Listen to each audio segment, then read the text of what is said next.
One man be akutem basiana asim lodula TV jukwa yelile lolimia oba ori bia jubi anything because I chop tell am to God in when eye problem la watch TV all kwa problem touch us in Nigeria movie advert to God Nigeria movie advert action like as if I dey na carry American movie.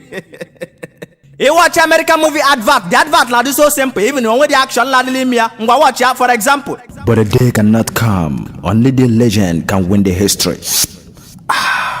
Legend of the Seeker on Tuesday on Highlight TV. Very simple. But I want to Nigeria movie. I beg, I will able tenant in a DB because but to volume my landlord they may go so. Ngwa watch ya.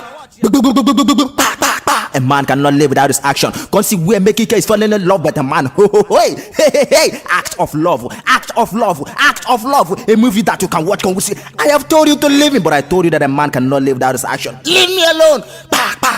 You slap me and I will slap you again. Act of love. I'm making what I go.